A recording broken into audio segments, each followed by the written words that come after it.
আসসালামু আলাইকুম। প্রিয় দর্শক, অন্নমঞ্জের আলোচনায় আজকে আমাদের অতিথি হিসেবে আছেন জনাব আরশাদ মাহমুদ। জনাব আরশাদ মাহমুদ, আপনাকে আমাদের অনুষ্ঠানে স্বাগত জানাচ্ছি। আশা করি আপনি আমাকে শুনতে পাচ্ছেন। ধন্যবাদ, আপনাকে শুনতে পাচ্ছি এবং আপনার মাধ্যমে আপনার দর্শকদেরকেও ধন্যবাদ। আরশাদ ভাই, নতুন সরকার আমরা পেলাম একটা দীর্ঘ অপেক্ষার পর, একটা নির্বাচনের মাধ্যমে, জনগণের ভোটের মাধ্যমে আমরা একটা নতুন সরকার পেয়েছি। এবং এই সরকার দায়িত্ব নেওয়ার পর জনাব তারেক রহমান সাহেব আমাদের প্রধানমন্ত্রী হিসেবে ইতিমধ্যে বেশ কয়েকটা পদক্ষেপ নিয়েছেন, এবং কিছু কিছু পদক্ষেপ উনি ওনার নিজের জন্যও নিয়েছেন, যেগুলো দেখে আমরা আসলে দেখে অভ্যস্ত নই। সেরকম ভালো কি মন্দ সেটা হয়তো পরে বোঝা যাবে, কিন্তু আমরা যে অভ্যস্ত নই, আমরা যে দেখিনি এরকম মনে হচ্ছে। তো আপনারাও দেখলাম যে আজকে আপনি ফেসবুকে একটা পোস্ট দিয়েছেন এগুলো নিয়ে। তো সেগুলো সম্পর্কে একটু আপনার সম্পর্কে কাছে জানতে চাই, যে এগুলো দেখে আপনার কাছে কি মনে হচ্ছে, কেমন মনে হচ্ছে? মনে হচ্ছে তো খুব মানে আশাবাদী হতে শিখতেছি আর কি। তার কারণ বিগত সরকারগুলোর কার্য বা সরকার প্রধানদের কার্যকলাপ সম্পূর্ণ ছিল জনবিরোধী, জনস্বার্থের বিরোধী এবং গোষ্ঠী স্বার্থের পক্ষে। তো এগুলো দেখতে দেখতে তো আমরা হতাশ হয়ে যাচ্ছিলাম যে দেশের মনে এখন আর ভবিষ্যৎ নাই। তো সত্যি কথা বলতে কি, তারেক রহমান সাহেব যখন বিএনপির নেতৃত্বে আসলেন এবং আসার পরপরই তিনি লন্ডন থেকেই বেশ কতগুলো কথা বলছিলেন, যেটা আমার কাছে মনে হচ্ছিল যে খুব পজিটিভ তার চিন্তা ভাবনা। তো তারপরেও যেটা আমাদের হয়, মানে সাংবাদিক হলে তো আপনাকে সবসময় একটা সন্দেহবাদী হতে হবে। সাংবাদিকদের প্রথম কাজ হলো, ওই ইংরেজিতে বলে you have to be an incorrigible sceptic, মানে একদম খুব খুব কঠিন শক্ত সন্দেহবাদী হতে হবে, যে কোনো জিনিসই বিশ্বাস করা যাবে না খালি মুখের কথায়। তো তারপরেও আমি বলবো, যেহেতু এটা আমাদের দেশ, আমরা সবাই আশাবাদী হতে চাই, আমরা দেশের মঙ্গল চাই, দেশের সাধারণ মানুষের মঙ্গল চাই। তো আসার পরে উনি এই যে কতগুলো গতকালকেই এই সিদ্ধান্তগুলো দেখলাম আর কি, আমি খুবই মানে আশান্বিত হচ্ছি এটা দেখে। যেমন উনি এটা আমি লিখেছিলাম যে আপনারা অনুগ্রহ করে এই যে ফ্ল্যাগওয়ালা মন্ত্রীর গাড়ি, তারপরে বড় বড় বাড়িতে না থেকে আপনারা চেষ্টা করবেন সাধারণ মানুষের সঙ্গে যাতে মিলে যেতে পারেন। সাধারণ মানুষ যেন আপনাদের থেকে তাদের থেকে আলাদা না করতে পারে, আপনারা তাদের মতো আচরণ করেন, তাদের মতো ব্যবহার করেন, তাদের মতো চলাফেরা করেন, তাদের মতো কাপড় চোপড় পরেন। তো তারেক রহমানের এই যে সাদা শার্ট এবং জাস্ট সিম্পল প্যান্ট, এটা দেখে আমার কাছে কিন্তু খুবই মানে আমি আশান্বিত হয়েছি যে না, উনি হয়তোবা এটার মানে উনি চিন্তা করেছেন যে আমরা সাধারণ মানুষের মধ্যে চলাফেরা না। তবে কালকে খুবই আশান্বিত হলাম আরো কতগুলো পদক্ষেপ দিকে। যেমন উনি বলছেন যে উনি নিজের কোনো মানে সরকারি কোনো গাড়ি উনি ব্যবহার করবেন না, ওনার নিজের আগের যে টয়োটা গাড়ি আছে, সাদা টয়োটাটা, ওইটাই ব্যবহার করেন। এবং তার চেয়েও বড় কথা যে উনি ড্রাইভারের বেতন এবং তেলের খরচও নিজের থেকে দেবেন। এটা একটা মানে আমরা তো এগুলো দেখি নাই আগে কখনো। হ্যাঁ, এই দেশটায় আসে, ক্ষমতায় আসে, যেই আসে খালি লুট করতে আসে। তার মানে সদ্য ক্ষমতা থেকে চলে যাওয়া মোহাম্মদ ইউনূস হলো তার আর একটা বড় উদাহরণ। এটাই উনি নিজের ইয়ে করছেন। যাই হোক, ওটা সেই প্রসঙ্গ থাক। আচ্ছা, তো তারপরে দেখলাম উনি বলছেন যে গাড়িতে কোনো ফ্ল্যাগ ব্যবহার করা হবে না, শুধুমাত্র রাষ্ট্রীয় অনুষ্ঠান বা বিদেশি অতিথি আসলে। আর তৃতীয় দেখলাম উনি সচিবালয় মানে মিটিং করবেন। তার কারণ সচিব মানে অন্যান্য মন্ত্রীদের যদি ওনার জায়গায় আসতে হয়, রাস্তায় যানজট হয়, এটা নানান একটা ঝামেলা সব সময়। এটা একটা ভালো দিক বলে মনে হয়েছে। আর পুলিশকে দীর্ঘক্ষণ ধরে রাস্তায় দুই পাশে দাঁড়িয়ে রাখতে হবে, এটাও আমরা আমরা অভ্যস্ত নাই। আমরা সবাই দেখি তারা সবাই ক্ষমতাকে দেখে যে আমি কত বড় ক্ষমতা পাবো, সামনে পিছনে স্কোয়াড বুকু করে বাজি। তো এইগুলো না দেখলে, কালকে আমি ফেসবুকেই দেখতেছিলাম এক ভদ্রলোক মোটর সাইকেলে করে এটা লাইভ দেখাচ্ছিলেন যে দেখেন সামনে প্রধানমন্ত্রীর গাড়ি যাচ্ছে, কিন্তু রাস্তাঘাটে কোনো তেমন কোনো মানে নিরাপত্তার লোকজন নাই। তো এটা দেখে এই যে সাধারণ মানুষের মনে ঢোকা বা ভিতরে তারা যে চিন্তা করছে, জানে এটা তো অন্যরকম রাষ্ট্রপ্রধান বা সরকার প্রধান। এই একটা। আর দুই নাম্বার, তিন চার পাঁচ এটা। আর যে যে বিশাল যে গাড়ি বহর, আগে ছিল 14টা গাড়ি, সেখান থেকে উনি বলছেন এতগুলোর দরকার নেই, মাত্র 4টা গাড়ি তৈরি হবে। তো এগুলো তো সাংঘাতিক, মানে আমি বলবো যুগান্তকারী পদক্ষেপ। এগুলোতে আমরা অভ্যস্ত না, বাংলাদেশের মানুষ অভ্যস্ত না এগুলোতে। বাংলাদেশের মানুষ দেখেছে যে তারা মানে শাসন করতে হবে রাজার মতো, রাজা প্রজার যেমন বিভক্তি থাকে সেরকমই ছিল, আগেও ছিল, দীর্ঘদিন 54 বছর থেকে একই জিনিস, এটা এবার দেখে মনে হচ্ছে। But at the same time এটাও বলবো, আমরা তো সাংবাদিক, আমাদেরকে সন্দেহবাদী হইতে হবে। তার কারণ এই প্রসঙ্গে আমার জেনারেল এরশাদের কথা মনে পড়তেছে। উনি 1982 সালের 24শে মার্চ ক্ষমতা দখল করলেন, প্রধান সামরিক আইন, দেশে মার্শাল ল জারি করে। এর 2 দিন পরে দেখলাম খবরের কাগজের ছবি, তারপরে উনি সাইকেলে করে উনি বাড়ি থেকে অফিসে যাচ্ছেন সাইকেল। তো এটা দেখে আমরা সবাই পুলকিত। কিন্তু তারপরে জেনারেল এরশাদ কি করেছে এবং কি না করেছে সেটাতে আমরা তো দেখেছি তার মানে, এবং পরিণতি কি হয় সেটাও দেখেছি। 6 বছর জেল খাটছে। তো আশা করি তারেক রহমান সেই ভুলের পুনরাবৃত্তি করবেন না, এবং মোটামুটি যে আহ, এই যে কাজগুলো করছেন এটাতে তিনি স্টিক করতে পারবেন। আর 2 নম্বর কথা আমার মনে হয় ওইগুলোতে এখানে আরেকটা কথা আমি বলি আপনাকে, আপনাকে স্মরণ করিয়ে দিই, যে এবার ডক্টর ইউনূস যখন দায়িত্ব নিলেন, দায়িত্ব নেওয়ার 1 দিন কি 2 দিন পরে আমি একটা পত্রিকার একটা রিপোর্ট দেখেছিলাম যে উনি নাকি যানজটে অনেকক্ষণ বসেছিলেন। হ্যাঁ, মানে হ্যাঁ। তার মানে উনিও যানজটটাকে ওই আর্টিফিশিয়ালি চেঞ্জ করতে চান, উনি দেখতে চেয়েছেন যা, কিন্তু তারপর মনে হয় অস্থির হয়ে গেছেন অথবা বিরক্ত হয়ে গেছেন, হয়ে আবার মানে ওই প্রোটোকলে না, চলে গেছেন। তারপরে ওই যে ক্ষমতা দেখাইতে হবে, সামনে পিছনে গাড়ি, প্রোটোকল, রাস্তাঘাট বন্ধ সব। হ্যাঁ। তো যা হয় শৈল শাসকদের যা চরিত্র আর কি। যাই হোক, উনি ইউনূস নিজেও শৈল শাসকের মতো ব্যবহার করেছে। যাই হোক, যে কথাটা ভুলে যাওয়ার আগে বলি, এখন তারেক রহমান সাহেব তো নিজের গাড়ি চলবে। আমি কিন্তু এই কথাটা 2বার লিখেছি ইতিমধ্যে, যে আপনারা যারা মন্ত্রী হয়ে আসবেন তারা একদম সাদামাটা ভাবে চলাফেরা করেন। এখন তারেক সাহেব যখন নিজে এটা করলেন, তখন তার যে মন্ত্রীরা আছে, যেমন বড় লোক মন্ত্রী আছে, যেমন আমির খসরু মাহমুদ চৌধুরী, আব্দুল আওয়াল মিন্টু, তারপরে সালাউদ্দিন আহমেদ, তারপরে যাদের আগের থেকে গাড়ি বাড়ি সবকিছুই ছিল, আমি আশা করব যে তারা যেন তাদের নেতা বা প্রধানমন্ত্রীর এই দৃষ্টান্তটা অনুসরণ করে নিজেরাও সরকারি গাড়ি ব্যবহার বন্ধ করে দেন, এবং নিজেদের মানে আগে যেমন আপনারা নিজের পয়সায় চলতেন, মানে গাড়ির তেল দিতেন, তারপরে ড্রাইভারের বেতন দেন, যেহেতু আপনার আপনার মূল ব্যক্তি তো সেটা করছে, তো আপনাদের করতে অসুবিধাটা কোথায় ছিল? আপনারা আল্লাহর ওয়াস্তে জনগণকে একটু রেহাই দেন, তাদের উপরে আর এই খরচ, এই ব্যয়ভার চাপাবেন না আপনারা। এটা হচ্ছে আমার আমার বিনীত অনুরোধ তাদের কাছে। এবং এরা সবাই মানে দীর্ঘদিন রাজনীতি, মাঠের রাজনীতি করেছে, তারা তো মাঠের মাঠের যে মানুষের যে সেন্টিমেন্ট তারা বুঝতে পারে।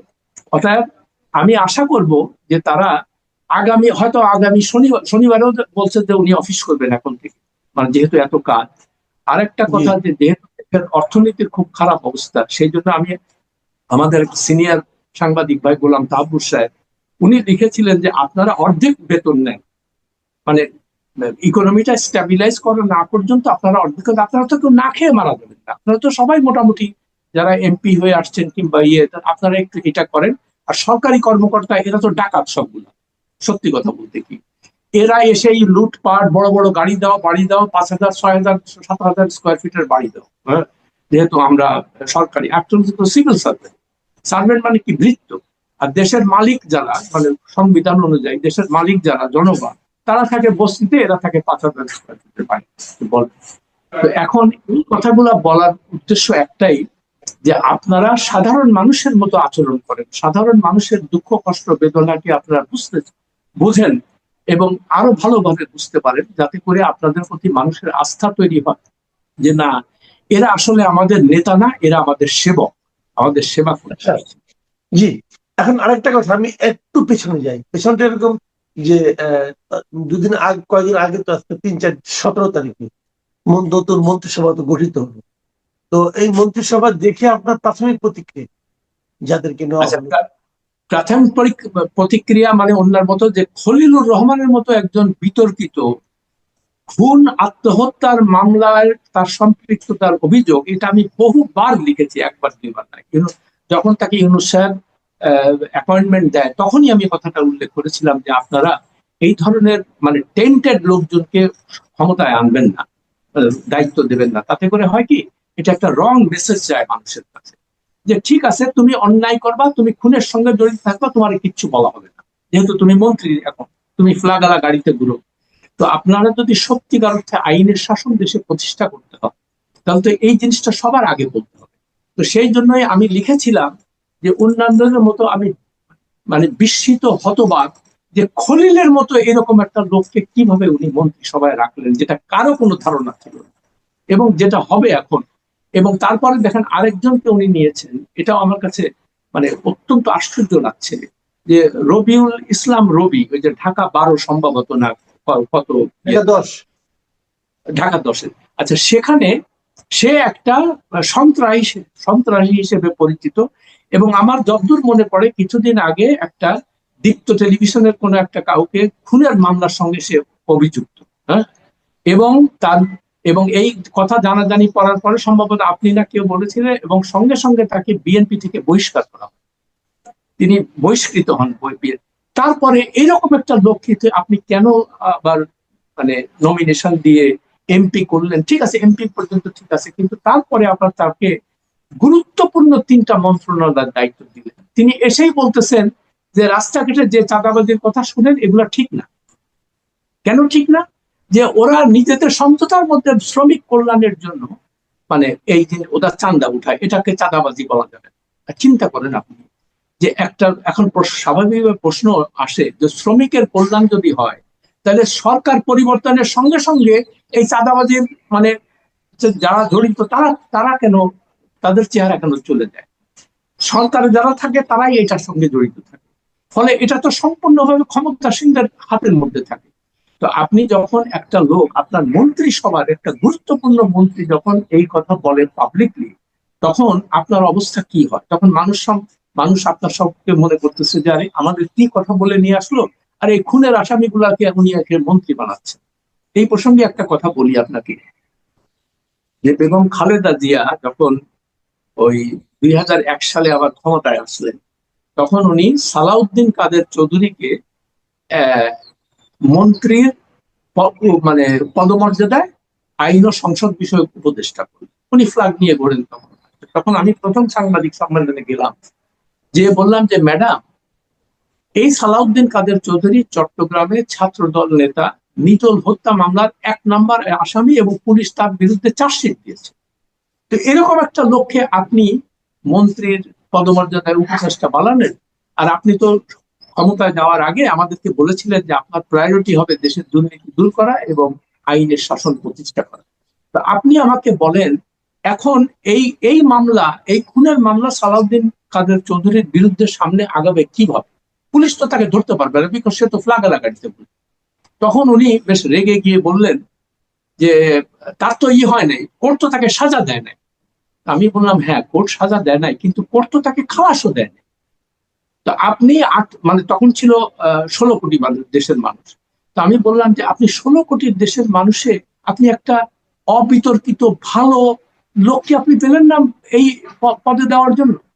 তো তখন উনি খুব রেগে টেগে গেলেন, যে এরকম মানে উনি প্রশ্ন নিতে চাচ্ছিলেন না। তো যাই হোক, আমার কথা হলো যে আপনি রেগে যান, আর আমাদের কাজ হলো সাধারণ মানুষের মনে যে প্রশ্ন, সেই প্রশ্নগুলো ক্ষমতাসীনদের কাছে উপস্থাপন করা, এটাই আমাদের কাজ। আমরা সেটাই করেছি। এখন আপনি রেগে যেতে পারেন, কিন্তু দেখেন আলটিমেটলি হলো কি, ওনার বিরুদ্ধে উনি ক্ষমতাচ্যুত হওয়ার পরে ওনার বিরুদ্ধে মামলা হলো, উনি জেল খাটেন। এবং আমরা তো জেলে গেলাম না, কারণ আমরা ছিলাম সত্য এবং ন্যায়ের পথে। আমরা যেটা সত্যিকার অর্থে যে জিনিসটা সেটাই তুলে ধরার চেষ্টা করেছি, এটাই আমাদের কাজ। এখন আমরা তো আপনাকে তেল মারতে যাই নাই ওখানে, আপনি আমার চাকরি দেন, আপনি প্রেস মিনিস্টার বানান, আপনি আমাকে এগুলো তো করতে চাইনি। আমাদের প্রয়োজন ছিল, আমরা সাংবাদিকতা করতে আসছি।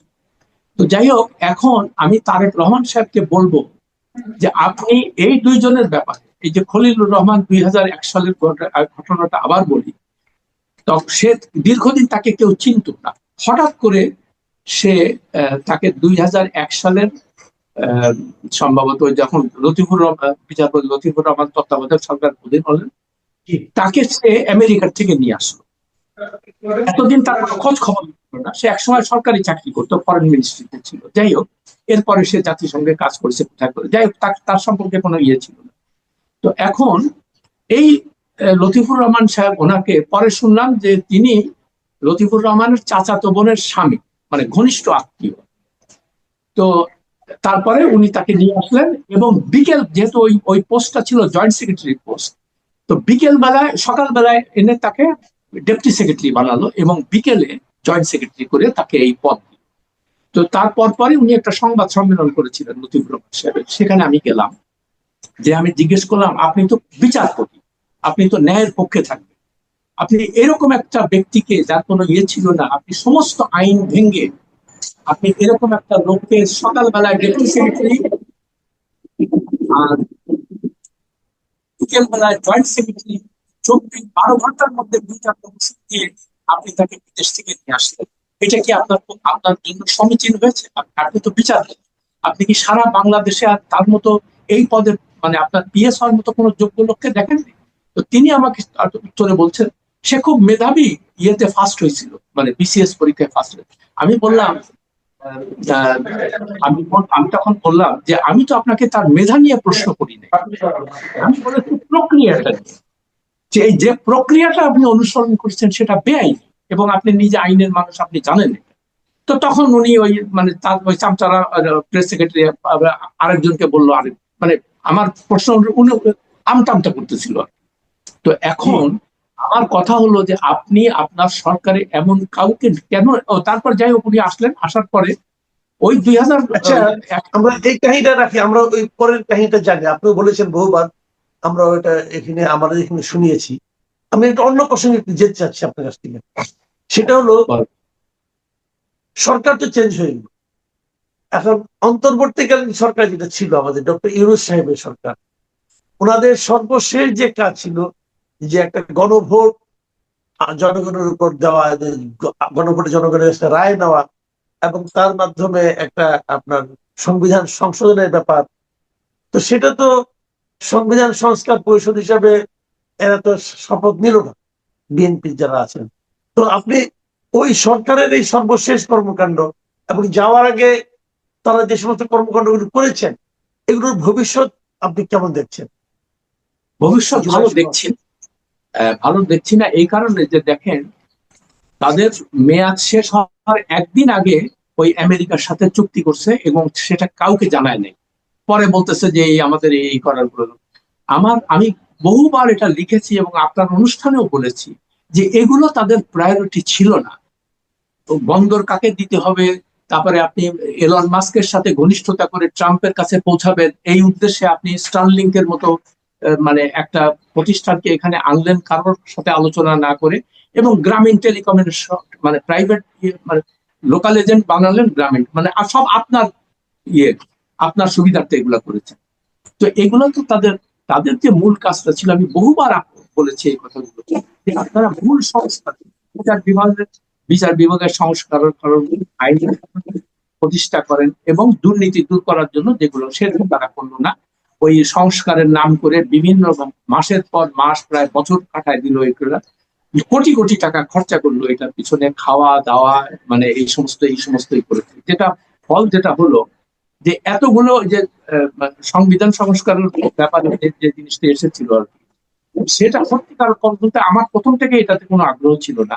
খালি তিনটা জিনিস করতে পারতো, যে কোনো ব্যক্তি 2বারের বেশি প্রধানমন্ত্রী হতে পারত, ঠিক আছে, এটা তো আমরা সবাই চাই।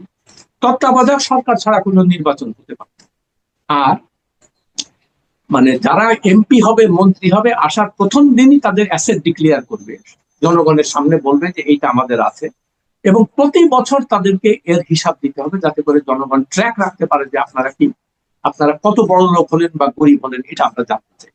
তো এই তিনটা জিনিস এত কিছু না বলে 48টা অনুচ্ছেদ এইটা সেটা, এগুলো মানুষের পড়ার সময় কথা।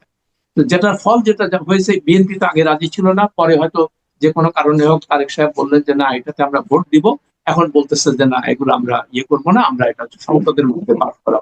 তো এই যে ইউনূস সাহেব কিন্তু এগুলো জেনে শুনে করেছে, বুঝলেন, খালি প্যাচ লাগানোর জন্য, যাতে করে তার বিরুদ্ধে মামলা না হয়, তার তার তাকে দেশ ছাড়তে বাধ্য না, মানে দেশ ছাড়তে যেন না পারে, এই অবস্থা থেকে যেন জেলে না দেয়, এই সমস্ত গুলা। এখন এই লন্ডনের যে মামলা না হয় মানে কি, আপনি কি মনে করেন যে তার বিরুদ্ধে মামলা হতে পারে? 100 বার হতে পারে। তার কারণ এই যে গোপনে যে কাজগুলা করেছে, তারপরে দেখেন মামলা কেন হবে, আপনি নির্বাহী আদেশে আপনার বিরুদ্ধে মামলা প্রত্যাহার করেন কিভাবে? আপনি যদি, তাহলে তো আপনার সঙ্গে শেখ হাসিনা, খালেদা জিয়া, জেনারেল এরশাদের পার্থক্য কি? তারাও তো ক্ষমতা এসে তাদের বিরুদ্ধে সব মামলা তুলে নিত। তো আপনি তো বিচার বিভাগের স্বাধীনতায় বিশ্বাস করেন না।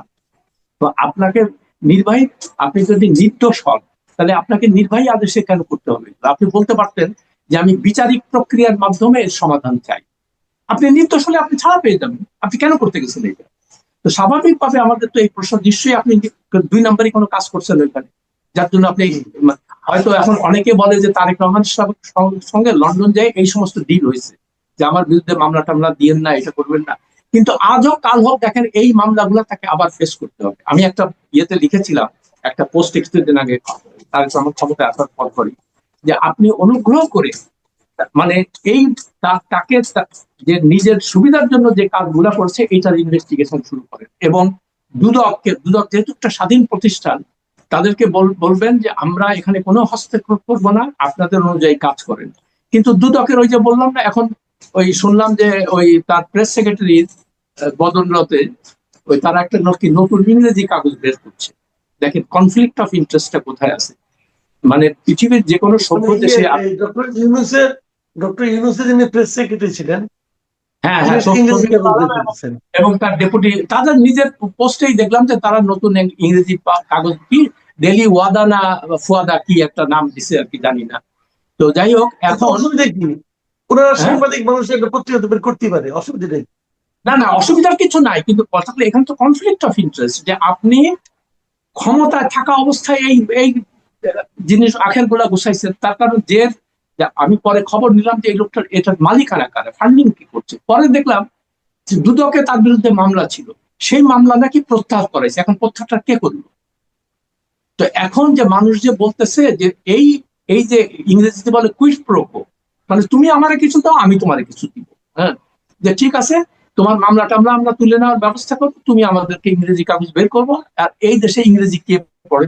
আচ্ছা, ইংরেজি কাগজ কেন বের করতে হবে এটাও আমার মাথায় আসে। যাই হোক, সেটা তাদের ব্যাপার। আমার কথা হলো যে পৃথিবীর যে কোনো সভ্য দেশের নিয়ম হলো, আপনি কোনো ক্ষমতায় থাকলে আগামী 3 বছর, ক্ষমতার থেকে যাওয়ার পরে আগামী 3 বছরের মধ্যে কোন রকম সুযোগ সুবিধা নিতে পারবেন না বাইরে বাইরে যেয়ে। তার কারণ তখন মনে হবে এটা কনফ্লিক্ট অফ ইন্টারেস্ট। হ্যাঁ, এবং তার কারণ আপনি নিশ্চয়ই ক্ষমতায় থেকে এগুলো করছেন, নাহলে আপনি ইয়ে করেন কি বল।